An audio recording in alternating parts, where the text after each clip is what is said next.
Dear students, मैं doctor Preeti Raina, assistant professor in tourism management, government college for women Faridabad से आप सभी का इस वीडियो लेक्चर सीरीज में स्वागत करती हूँ। Travel agency and tour operation management के पेपर के अंदर आज का हमारा टॉपिक है costing of package tour part 2। तो कॉस्टिंग ऑफ पैकेज टूर में जो है आप अब समझ चुके हो कि जब हम कॉस्टिंग करते हैं अपने प्रोडक्ट की जो है बेसिकली जो भी हम पैकेज बना रहे हैं तो उसके लिए जो है हमें डिफरेंट जो कंपोनेंट्स हैं हम उनको ध्यान में रखते हुए जो है उनकी जो है टोटल कॉस्ट जो है वो हम निकालते हैं उसकी। और हमारे कंपोनेंट्स जो हैं वो मेनली कौन कौन से होते हैं। हमारा एक कंपोनेंट है ट्रांसपोर्टेशन जो मेन कंपोनेंट्स है, दूसरा कंपोनेंट जो है आपका कौन सा है, अकोमोडेशन है, और इसके अलावा जो भी एक्स्ट्रा सर्विसेज हम ले रहे हैं वो सब आती है। ये चीज आपने ध्यान रखी थी अब तक जो हमने पढ़ी। इसके अलावा जब हम कॉस्टिंग करते हैं तो हमने क्या देखना है, ये जो हमारे कंपोनेंट्स हैं ये जो है ये कंपोनेंट जो है कौन सा हिस्सा बनाते हैं हमारी जो कॉस्ट का, जो वेरिएबल कॉस्ट होती है। वेरिएबल कॉस्ट जो होती है वो किससे मिलकर बनी है, ट्रांसपोर्टेशन और ये।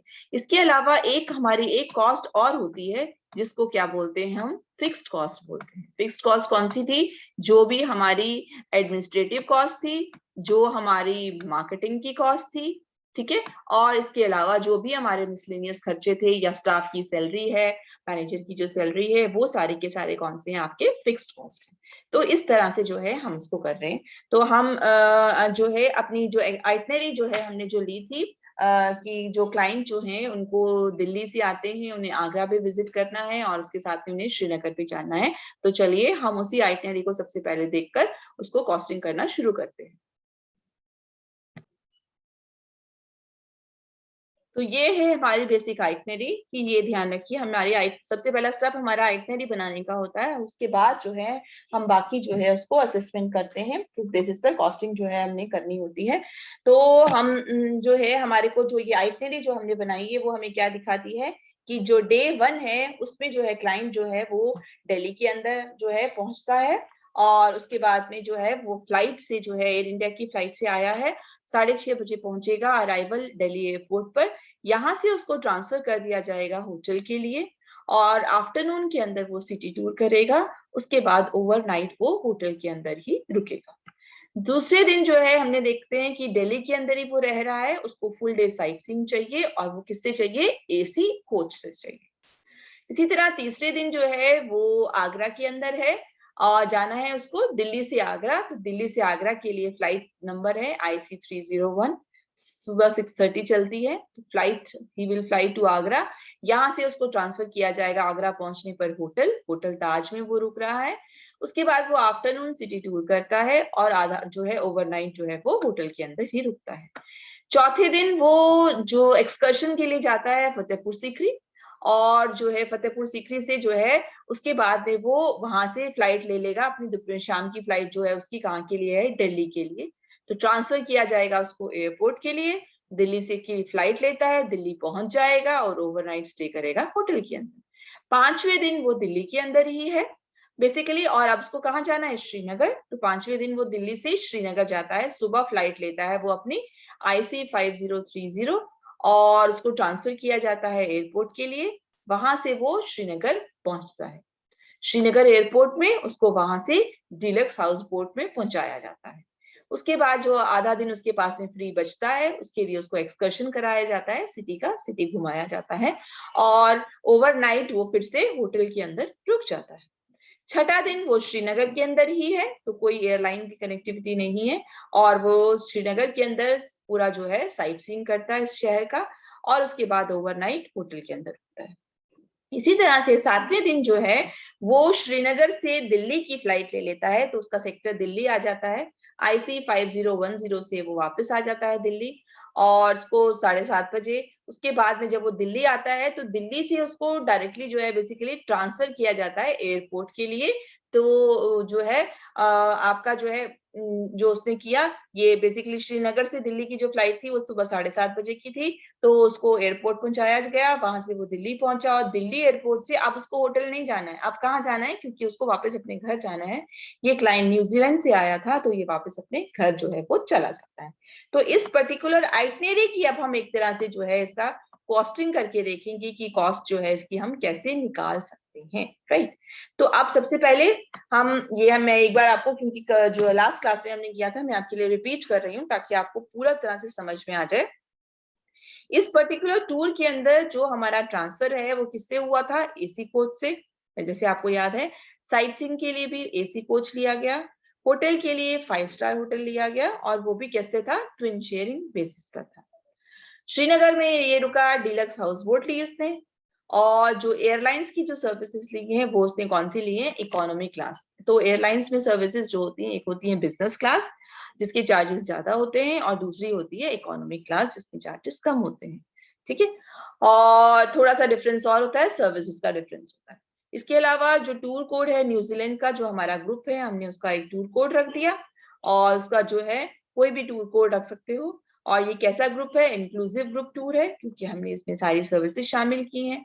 नंबर ऑफ पैक्स जो है, यानी कि नंबर ऑफ पर्सन जो है इस ग्रुप के अंदर 13 है। मील प्लान जो है, जो हमारा कस्टमर है, उन्होंने क्या मांगा है, एमएपी प्लान मांगा है। और एमएपी प्लान का मतलब क्या था, इसके अंदर रूम प्लस एक ब्रेकफास्ट प्लस लंच या डिनर में से एक चीज जो है उसकी चार्जेस इसके अंदर जुड़े हुए होते हैं। तो ये मील प्लान है इसका। और इसके अलावा इसको एक लंच या डिनर जो है उसको एक्स्ट्रा करना होगा, और टूर एस्कॉर्ट जो है वो भी उसके साथ में है, उनको साथ में तो टूर एस्कॉर्ट की सर्विसेज भी है। तो एक बार जब ये हमारी आइटनरी जो है तैयार हो गई, फाइनलाइज हो गई, तो नेक्स्ट स्टेप क्या होता है कि नेगोशिएट किया जाएगा सप्लायर्स के साथ में। हर डेस्टिनेशन कहाँ कहाँ गए, ये आगरा थे, ये दिल्ली थे, और ये श्रीनगर गए थे। तो तीनों जगह पे जो सप्लायर्स हैं उनके साथ नेगोशिएट किया जाता है, क्योंकि कंपनी की जो है अपनी ब्रांच भी कई बार हो सकती है। अगर अपनी ब्रांच है तो बहुत अच्छी बात है, नहीं है तो उसको करना पड़ता है। अब करते हैं कि जब कॉस्टिंग करना या जो है प्राइसिंग करनी होती है टूर पैकेज की हमें, तो बेसिकली सबसे पहले क्या करना होता है, आइडेंटिफाई द टूर कंपोनेंट। जब हम करते हैं तो इसके अंदर सबसे पहले जो है हमारा जो टूर कंपोनेंट क्या होगा उसको आइडेंटिफाई करते हैं, ठीक है। दूसरी बात, आइडेंटिफाई करेंगे cost of each component, her component की कॉस्ट। हमारे कंपोनेंट कौन कौन से हैं इसके अंदर, ट्रांसपोर्टेशन है, अकोमोडेशन है हमारी, ठीक है। तो यही है ना हमारे कंपोनेंट्स, उसी की बात कर रहा है। इसी तरह से उसके बाद में हम segregate total cost into fixed and variable cost. Total खर्चे को जो हमारी कॉस्ट हो रही है उसके जो है हम उसको दो हिस्सों में बांटेंगे, एक तो फिक्स्ड कॉस्ट के अंदर और वेरिएबल कॉस्ट के अंदर, इन दोनों को निकालेंगे। अब हम फिक्स्ड और वेरिएबल कॉस्ट जो है पर पर्सन के हिसाब से भी निकालेंगे कि एक पर्सन के हिसाब से जो है ईच पर्सन के हिसाब से कितनी होगी, ठीक है। अब उसके बाद हम कैलकुलेट करते हैं एक break even point in total and per pax, यानी कि ब्रेक इवन पॉइंट की वो अमाउंट जो है कि वो जो जितना हमारा एक्चुअल में खर्च हुआ ही हुआ है वो एक हम निकाल देंगे। उसके बाद फिक्स्ड कॉस्ट और वेरिएबल कॉस्ट को हम जोड़ देंगे, ठीक है। और उसके बाद मल्टीप्लाई करेंगे टोटल कॉस्ट को of budgeted percentage of profit, उससे हमें जितना प्रॉफिट लेना है और जो टोटल सेल प्राइस जो है वो हमारा निकल आएगा उसके अंदर। अब देखो हम कैसे करते हैं इसको। अब हमने इसमें इस केस में क्या करते हैं बेसिकली कि वेरिएबल या प्रोडक्ट कॉस्ट जो है, वेरिएबल कौन सी कॉस्ट थी जो वेरी करती है, वेरी कौन सी करेगी, ट्रांसपोर्टेशन की सर्विसेज, अकोमोडेशन की सर्विसेज, जो हमने कार की, कोच की, उसकी वेरी कर सकती है ना। तो दिल्ली आगरा श्रीनगर दिल्ली टूर के अंदर अगर हम ये देखते हैं, आगे कैलकुलेशन आप देख पाओगे, $1342 जो है 1342 पर पैक्स, ये हमारी वेरिएबल कॉस्ट आती है, राइट। बट अगर हमें टोटल कॉस्ट निकालनी है टूर की तो हमें इसके अंदर फिक्स्ड कॉस्ट भी डालनी है। फिक्स्ड कॉस्ट किस चीजों से आती है, हमने क्या बताया था, जो हमारी मार्केटिंग कॉस्ट होती है, टूर प्लानर की कॉस्ट होती है, टूर मैनेजर की सैलरी इत्यादि जो चीजें होती है वो फिक्स्ड कॉस्ट होती है। अब हम सारी की सारी एक ही टूर में नहीं डालते, हम देखते हैं उसका कितना टोटल कॉस्ट कितनी आई, हम कितने टूर्स बना रहे हैं उसमें हम उसको डिवाइड कर देते हैं। तो अगर हम इसमें हमने टोटल कर लिया कि जो एडमिनिस्ट्रेटिव कॉस्ट है और जो मार्केटिंग कॉस्ट है जो है वो अगर हमने देख लिया है, तो क्या करते हैं, सपोज करते हैं कि जो हमने फिक्स्ड कॉस्ट जो है हर टूर के लिए निर्धारित कर दी, और दिल्ली आगरा श्रीनगर दिल्ली के लिए ये कितनी हो गई, $250 पर पैक्स, यानी कि ये जो है $250 पर पैक्स जो हमारे को हमने जो है निश्चित कर दिया कि इस टूर के अंदर जो भी वेरिएबल कॉस्ट आएगी उसके अंदर इतना हमने ऐड करना है।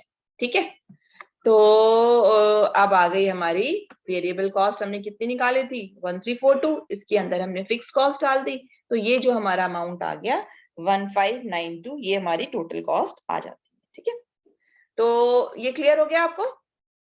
चलिए अब मैं आपको टेबल दिखाती हूँ कि किस तरह से जो है इनकी वैल्यूज हम डालेंगे तो हम इसको टोटल को हम कर पाते हैं।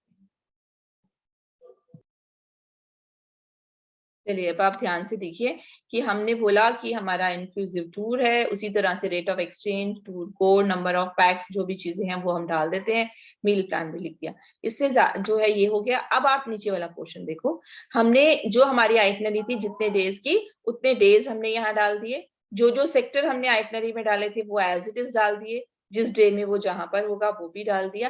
अब हमें देखना है कि इसके ट्रांसपोर्टेशन का जो हम चार्जेस देखने हैं, इसी तरह से साइट सीइंग के देखने हैं। तो ट्रांसपोर्टेशन में सबसे दो ऑप्शंस होते हैं, कार एसी लेना है या कोच एसी। हमने देखा था इसके अंदर कि इन्होंने क्या बोला था, उनको एसी कोच लेना है, राइट। तो हम एसी कोच वाले में चार्जेस डाल देते हैं, जैसे दिल्ली सेक्टर के अंदर उसके $40 है, आगरा में 40 चार्जेस है, यहाँ भी 40 है, दिल्ली श्रीनगर के चार्जेस 40 हैं आपके।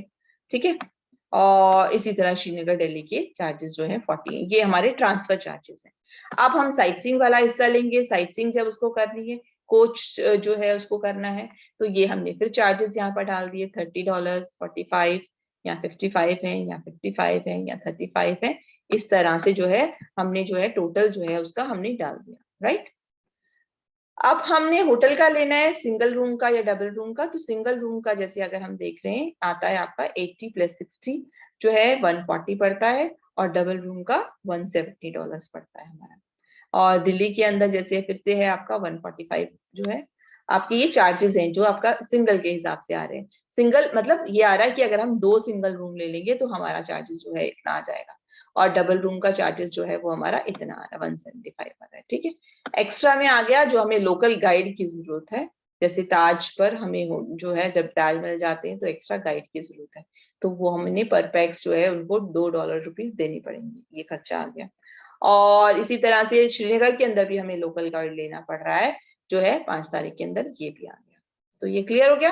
अब आप इसी कॉलम्स को ध्यान में रखेंगे, इसी कॉलम्स का टोटल आएगा, आप देखो जो है इसका कॉलम्स का टोटल आपको किस तरह से नजर आएगा। ये आपका आ गया इन्हीं कॉलम्स का टोटल, ये आ गया। नंबर ऑफ डेज कितने थे, 7 थे हमारे। ट्रांसफर कार का था या कोच का था, कोच का जो आ गया हमारे पास टोटल आ गया 200। तो ये आप देख सकते हो कि हमारा ये 200 कहाँ से आया। देखो 1 day, 2 day, 3 day, 4 day, 5 day, 5 day हमने सर्विसेज जो है ट्रांसफर के लिए यूज किए हैं, 5 दिन। तो ये आपका 40 था, तो 40 × 5 हो गया। ठीक है, 40 पंजे 200 हो गया, तो $200 इसका मतलब हमारे पास ट्रांसफर के चार्जेस जो है वो आ गए। इसी तरह से जो अब हमारा ये साइट सीइंग का था, ये सारे कोच के चार्जेस जो हमने लिखे हुए हैं, इनका टोटल भी जो है वो हमारे पास में आ जाता है, और वो टोटल आता है 275। तो साइट सीइंग का टोटल कितना आ गया, 275 आ गया। इसी तरह से जो आपने सिंगल रूम या डबल रूम का जो हमने लिखा है, इसका टोटल भी हमारे पास में आ जाता है। ये आ गया आपका, आपने कहाँ पर लिया है, दिल्ली श्रीनगर में 140 लिया है, यहाँ पर भी हमने लिया है, और यहाँ पर भी हमने लिया है। इन कॉलम का हमने टोटल कर लिया। इसी तरह से जो ये डबल वाला कॉलम था, इसका भी जो है हमने टोटल जो है वो कर लिया, आ गया। और एक्स्ट्राज में भी आगे जो हमारे $4 अगर हमने लिए हैं तो हमारे $4 आ गए। ठीक है, इतना फिगर्स आपको समझ में आ गया कि ये हर कॉलम का सिंपल हमने कॉस्ट शीट के अंदर टोटल किया है, और कुछ जो है वो नहीं है, सिंपल टोटल है हमारा, राइट। तो अब हम टोटल ट्रांसपोर्टेशन कॉस्ट जो है अगर हम निकालें, तो हमारी टोटल ट्रांसपोर्टेशन कॉस्ट जो है वो कितनी आती है। एयर फेयर जब हमने लिया तो वो ये फॉर एग्जांपल हमने लिया हुआ है, कितना आएगा वो तो हम एक्चुअल अगर कितना रेंट लगता वो जो है चार्जेस लगते हैं वो तो हम एयरलाइन के टाइम टेबल से और उसके जो शेड्यूल है जहाँ चार्जेस लगे होते हैं वहां से देख पाएंगे। तो एयर फेयर हमने ये अंदाजा लगाया कि एयर फेयर कितने लगे, $350 अगर आते हैं, राइट। ट्रांसफर के ऊपर जो है लग गए हमारे, ये ट्रांसफर की जो फिगर है 200 आ गए। साइट सीइंग जो हमने की वो 275 आ गए, ठीक है। टोटल हो गया $825। कितना हो गया? $825 जो है हमारा ट्रांसपोर्टेशन का खर्चा हो गया, यानी कि इस कॉलम का और इस कॉलम का जो खर्चा है वो हमारा इतना हो गया, दिस कॉलम और इस कॉलम का खर्चा हो गया, ठीक है जी। कितना हो गया? $825 हो गया हमारा, ठीक है। अब हम बात करते हैं अकोमोडेशन की। तो अकोमोडेशन का खर्चा भी आप निकाल सकते हो। तो ये कितना था आपके पास में? 1045 था आपके पास में। ये कितना था? डबल का था। डबल का होगा तो इसका मतलब इसके अंदर अगर हम इसको डिवाइड कर देंगे 2 से तो हमारे पास ये सिंगल का आ जाएगा। ये हमारे पास में सिंगल का आ गया, ठीक है। प्लस एक्स्ट्रा जो भी अगर हमने एक्स्ट्रा बेड लिया या कोई भी चीजें ली तो वो उसका एक्स्ट्रा आ जाएगा।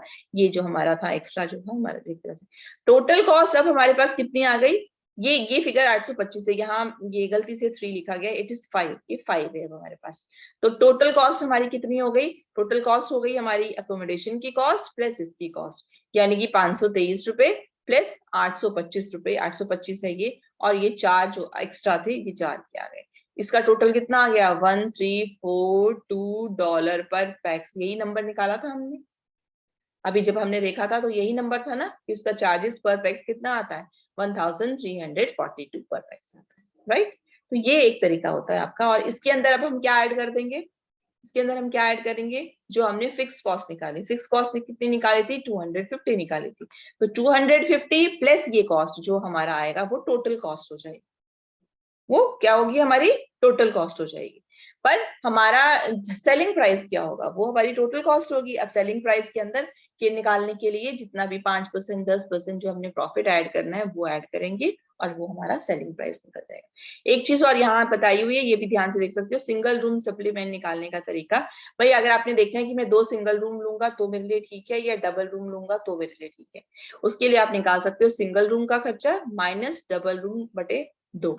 तो सिंगल रूम का अगर 80 रुपीज है एक पर्सन का, तो डबल रूम का एक पर्सन का कितना पड़ रहा है? 110 रुपए पड़ रहा है। उसको 2 से डिवाइड कर दिया तो ये हमारा सिंगल रूम सप्लीमेंट जो है $25 जो है वो बन जाता है।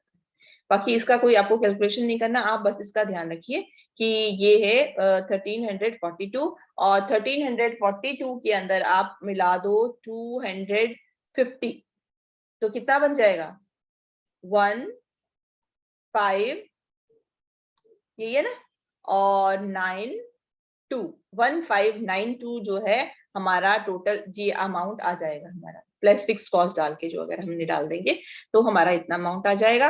और उसके अंदर जो है हम प्रॉफिट कर लेंगे। तो फॉर एग्जांपल कितना आ गया? 1592 के अंदर कुछ प्रॉफिट ऐड कर दिया और हमने अपना जो सेलिंग प्राइस रख लिया $1608 हो गया पर पैक्स, पर पर्सन के हिसाब से हमारा कितना हो गया? 1608 हो गया एक तरह से, ठीक है। ये क्लियर हुआ? चलिए,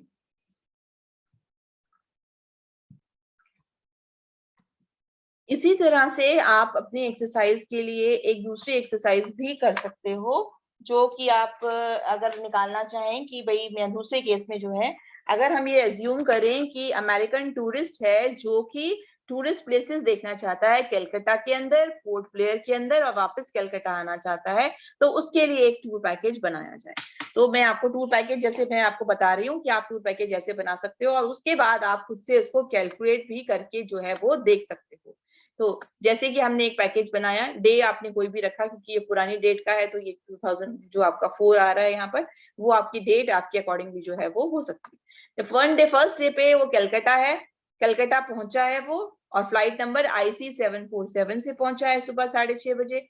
तो वो कलकत्ता एयरपोर्ट पे पहुंच जाता है, यहाँ से उसको ट्रांसफर किया जाता है होटल के लिए। उसके बाद दोपहर तक वो रेस्ट करेगा और लोकल साइट सीइंग करेगा। वो शाम को उस सिटी के आसपास की जगहें देखेगा, जैसे शोरंगली है, विक्टोरिया मेमोरियल है, एडन गार्डन है, मार्बल प्लेस है, बोटेनिकल गार्डन है। ये सब चीजें वो शाम को देख के ओवरनाइट के लिए वो होटल आके जो है वो रुक जाता है।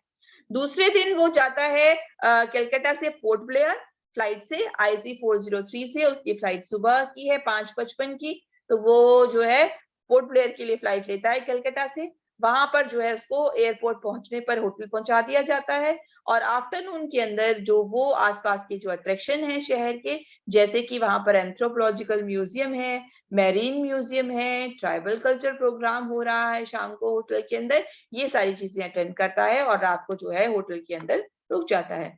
उसके बाद में जो है नेक्स्ट डे फिर थर्ड डे वो पोर्ट ब्लेयर में ही रहता है।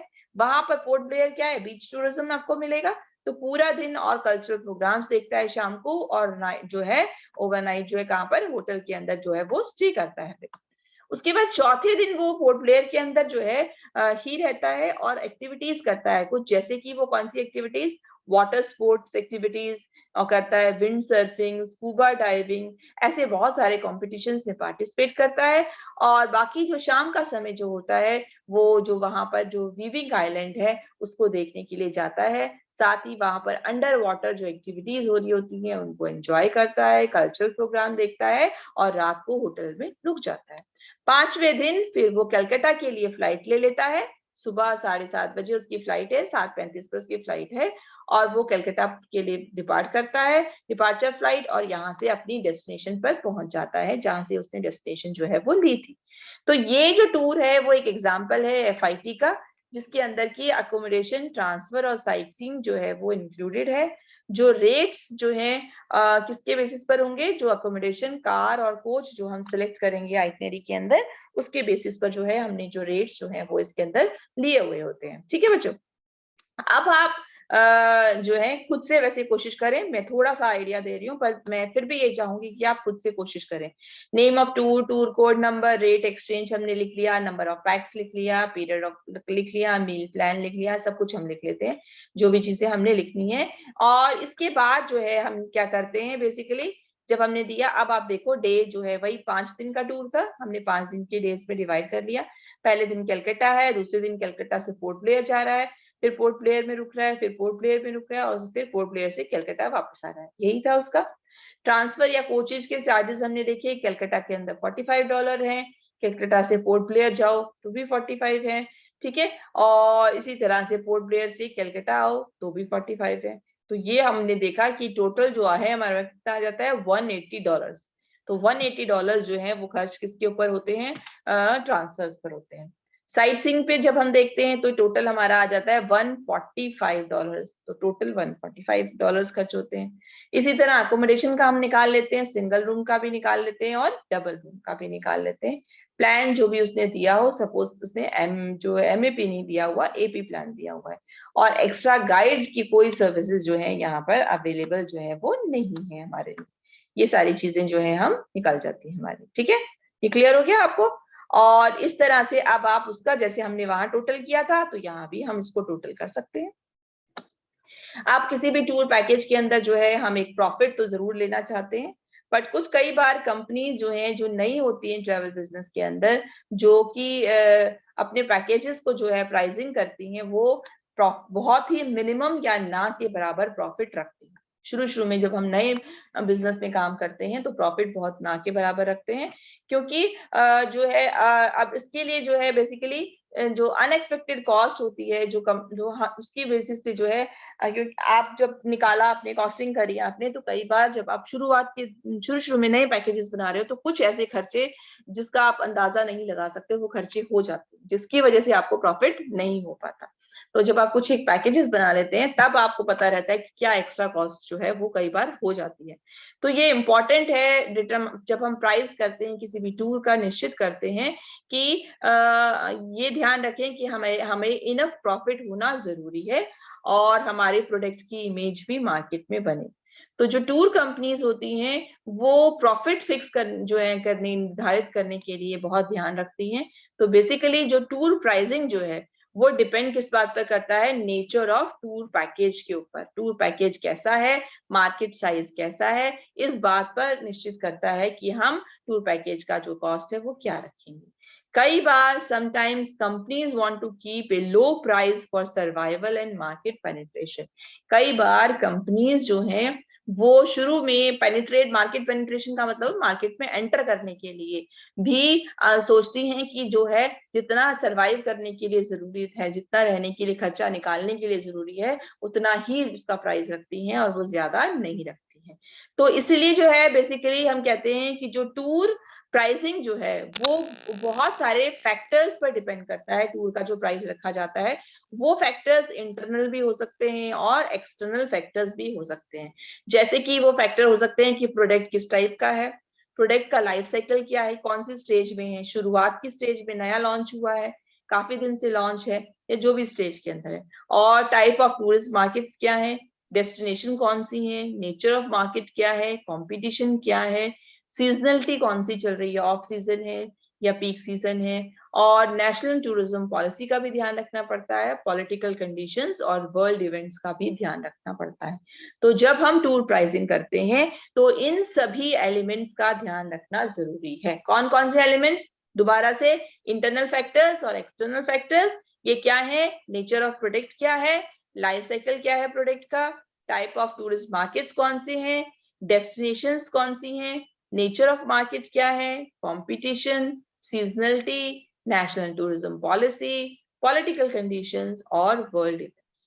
तो बहुत सारे तरीके हैं प्राइसिंग के जो हम आगे नेक्स्ट क्लास में पढ़ेंगे कि हम प्राइसिंग जो है वो किस तरह से कर सकते हैं। आज हम क्या कर रहे हैं? कॉस्टिंग कर रहे हैं। डिफरेंस ध्यान रखना, अभी हम क्या कर रहे हैं? कॉस्टिंग कर रहे हैं, टोटल कॉस्ट निकाल रहे हैं, और फिर बाद में हम देखेंगे कि हम प्राइसिंग कैसे करते हैं। तो वो जो कॉलम्स थे, हमारे कॉलम्स का टोटल आ गया, नंबर ऑफ डेज 5 है, ट्रांसफर के ऊपर 150 रुपए लगे कोच के लिए, साइट सीइंग पर 145 लगे, होटल्स में सिंगल रूम में 175 और डबल रूम में 1710 आ रहा है आपका एक तरह से। ठीक है, ये आ गया आपका। अब आप इसको टोटल कर लोगे तो ट्रांसपोर्टेशन में टोटल आता है आपका, ट्रांसफर्स का टोटल और साइट सीइंग का जो टोटल है वो हमारा टोटल आ जाता है। कितना आता है हमारा? 180 रुपीज प्लस 145 रुपीज। ये ना रिटर्न एरर है बेटा, ये जो ये 140 ये है ना आपका, ये यहाँ का रिटर्न एरर है, तो इसको चीज को ध्यान रखिएगा। ये एक्चुअली कोच के चार्जेस ये 180 है आपके, तो इन एरर्स पे मत जाइएगा, फिगर्स पे। ये 180 है आपके, तो 180 प्लस ये 145 कितना हो जाता है आपका? $325 जो है ये हमारा आ गया, हमारा टोटल आ गया, कोच का खर्चा, ट्रांसपोर्टेशन का भी और उसका भी। इसी तरह से फिर आपका होटल का जो भी आप टोटल निकाल सकते हो, आपको पता है। और जो रेल फेयर तो यूज हुआ ही नहीं, एयर फेयर भी नहीं है, एक्स्ट्रास का है। अगर जो है जो भी खर्चे हैं आप इस हिसाब से इनको हम आराम से जो है वो निकाल सकते हैं। ये वही सिंगल सिंगल रूम सप्लीमेंट है, वो निकालने का मेथड बताया हुआ है आपको। तो ये क्लियर हो गया आपको कि किस तरह से जो है हम इसको निकाल सकते हैं। अब हम बेसिकली जो है इसके बाद जो है आपका ये टोटल कर दिया इन्होंने कि टोटल कॉस्ट पर पर्सन क्या होगी? अकोमोडेशन की कॉस्ट प्लस ट्रांसफर की कॉस्ट प्लस साइटसीइंग की कॉस्ट। तो हमारी कितनी आ रही थी? 855 रुपए अकोमोडेशन की आ रही थी, ट्रांसफर की आ गई थी हमारी 325 रुपए, साइटसीइंग या प्लस साइटसीइंग तो ये 325 है। ये 10 रुपीज है हमारी एडमिनिस्ट्रेटिव कॉस्ट का 10 रुपए लिया है, प्रमोशनल कॉस्ट का 15 रुपए लिया है। ये हमारा टोटल बन गया हमारा 1205। 1205 ये हमारी कॉस्ट आई। अब प्रॉफिट कैसे निकालोगे इसका? प्रॉफिट मार्जिन ये रखना चाहता है 9.9%। कितना प्रॉफिट लेना चाहता है ये इस ग्रुप में से? ये इस ग्रुप में से पर्सन जो है वो कितना प्रॉफिट लेना चाहता है? ध्यान से देखो, ये लेना चाहता है 9.9%। तो 9.9% आ गया 119 रुपए। ये 119 रुपए जो है प्रॉफिट कमाना चाहता है। तो अब हमारा सेलिंग प्राइस क्या होगा? किस प्राइस पे बेचोगे? ये जो हमारा प्राइस आया, टोटल कॉस्ट आया, इसके अंदर उस अमाउंट को ऐड कर देंगे। भाई 1205 तो टोटल खर्चा पड़ता ही पड़ता है, इसमें 119 रुपए अपने प्रॉफिट जो हमें चाहिए वो हमने ऐड कर दिए, तो 1324 रुपए पर पैक्स का खर्चा आ गया, 4 दिनों का और 5 दिन और 4 रातों का, इतना आ गया। अगर अब मैं इसको 1324 रुपए में भेजती हूँ तो मुझे पर पर्सन के हिसाब से $119 रुपए का फायदा होगा, राइट। अब थोड़ा बहुत होता है, कई बार क्लाइंट अगर नहीं चाह रहा तो उसका मतलब मैं अगर इस अमाउंट से कुछ भी अमाउंट कम करती हूँ तो मेरा प्रॉफिट मार्जिन जो है उधर से कम हो जाए। ये अब हमने डिसीजन लेना होता है कि ट्रैवल एजेंट जो है इसको कितने प्राइस पर जो है वो बेचेगा। ठीक है बच्चों, तो ये इतनी बात अब आपको क्लियर हो गई। अब आप कोई भी चीज जो है, कोई भी जो है आइटनरी बना के जो है इसको कैलकुलेट करने की जो है वो आप कोशिश जो है वो करके बेसिकली देख सकते हैं कि कैसे कैलकुलेट होता है। ये रेफरेंसेस के लिए डिफरेंट जो है वेबसाइट्स के नाम आपको दे दिए गए हैं, जिनसे आप जो है और देख सकते हो किस तरह से प्राइस जो है हमें करना पड़ता है, इसका कॉस्टिंग कैसे करनी पड़ती है। बट आई होप अब आपको क्लियर हो जाना चाहिए, और ये आप खुद करके देखोगे हाथ से, मैंने आपको पहले भी बोला, तो और ज्यादा क्लियर हो जाएगा। आप चाहे इसी को सैंपल को लेकर कि ये टूरिस्ट है, कितने दिन कहाँ कहाँ गया, कुछ प्राइसेस निश्चित कर लो कि रूम प्राइस इतना होगा, ये इतना होगा, और इसकी कॉस्ट निकाल के आप देखोगे। लास्ट में आपको वो भी समझ आ गया कि अपना प्रॉफिट मार्जिन, जैसे इस केस में इसने 9.9 अपना प्रॉफिट मार्जिन रखा था, तो टोटल कॉस्ट में उसको भी ऐड कर दिया था, वो हमारा प्राइसिंग। अब नेक्स्ट क्लास में हम अपनी प्राइसिंग स्ट्रेटेजीज पढ़ेंगे कि प्राइसिंग करने के लिए हर कंपनी की जो है अलग अलग नीतियां होती हैं, वो हमें निश्चित करना होता है कि हम अपने प्रोडक्ट के लिए क्या नीति अपनाना चाहते हैं। ठीक है जी। So hope it's clear to all. Happy learning and